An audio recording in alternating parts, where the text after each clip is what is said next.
Hi everyone, welcome back to Lipstick and Linguine. Today we're talking about the NYX Strobe of Genius Illuminating Palette. This has been out for a while in Europe and the States.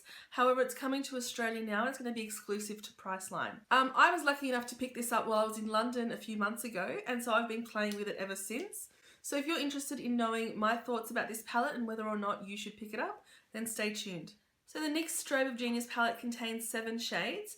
There are 3 illuminating shades down the bottom and then 4 lighter shades up the top. Right off the bat, I'm going to tell you that I really enjoy these 3 illuminating shades here, and these ones here I haven't found much use for. However, depending on your skin tone and what your preference is, you might get quite a lot of use out of these ones. The palette is made in China and it contains 3 4-gram pans down the bottom and then 4 2-gram pans on the top. For me that works well. Like I said to you, I prefer these shades over these ones. The palette's made for a range of skin tones and it will match quite a few skin tones. We have a very light illuminating shade there, which is like a white gold sort of shade for very light skin tones. We then have a champagne shade here for light to medium skin tones, and then we have a bronzy shade here which looks quite nice on darker skin tones. Up the top we have a mauve shade, we have a purple shade, a pink shade, and then a bright yellow. Now the instructions on this says, lightly buff shimmer shades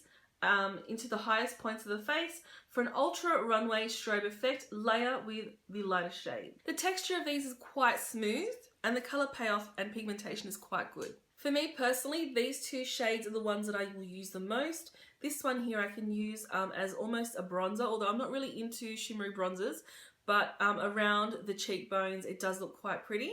But like I said, for me, these 2 are the ones that I use. I've tried this top row and the only one that really I can get to work for me is this pink shade here.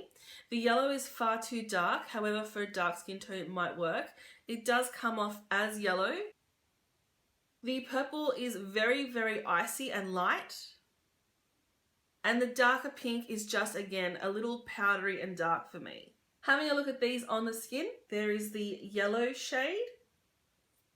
There is the pink shade, there is the purple shade, and there is that rosy mauve shade.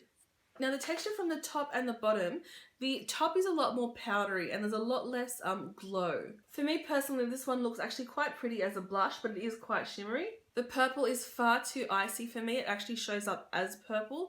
I think if you had, I struggle to find who this would be good for. I suppose if you have darker skin, it will show up quite nice and icy. The purple won't show through. However, if you are very light, you will see the purple on the skin. And the same goes for the yellow. But the pink, it does work quite nice as a subtle highlight. These ones here that are more sort of neutral work beautifully. The only criticism I have of these shades down the bottom is that for me personally, they did show up a lot of texture on my skin, which a lot of highlighters do, but some don't. But these ones definitely did show up a lot of texture.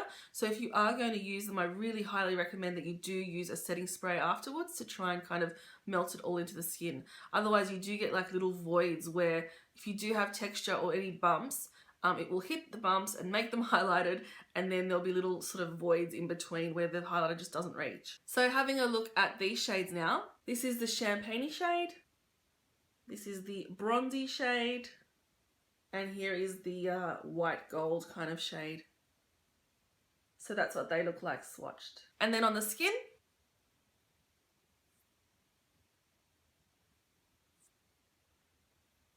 so the pigmentation is there. Obviously that lighter shade is the least pigmented. I would have loved to see personally an elimination of this top row and these 3 shades plus a few other kind of in-between shades so that it is really one of those universal highlighting palettes. I think for the price it's definitely worth a look. There's a good amount of product there, it's very versatile, and there's no reason why you can't use these on the eyes as shadows. If we were to compare this palette with something else which is of a sort of similar price point and similar kind of availability, we could compare it to the Sleek Solstice palette.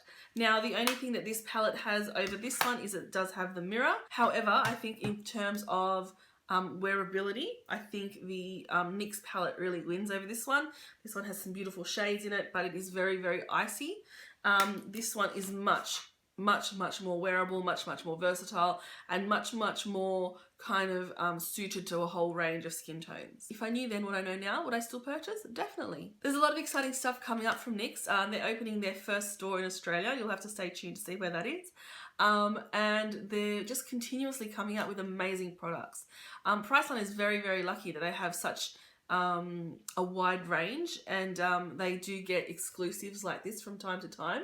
So I know we were all so super excited when NYX first came to Australia, but it just seems like it's growing gangbusters, and there are just new products all the time. Having said that, it's now months since they got released here and I still can't get my hands on the lip lingeries. So there are my thoughts. As soon as I saw on Instagram that they were releasing this, I thought I'll just jump on and give you a quick review. I did intend to review it a lot earlier when I first purchased it, but because it wasn't available in Australia, I thought, I don't know, I'll let it be. But I'm so glad, yay! So yeah, I did pick this up. I've had it for a few months. I've used it, I've loved it.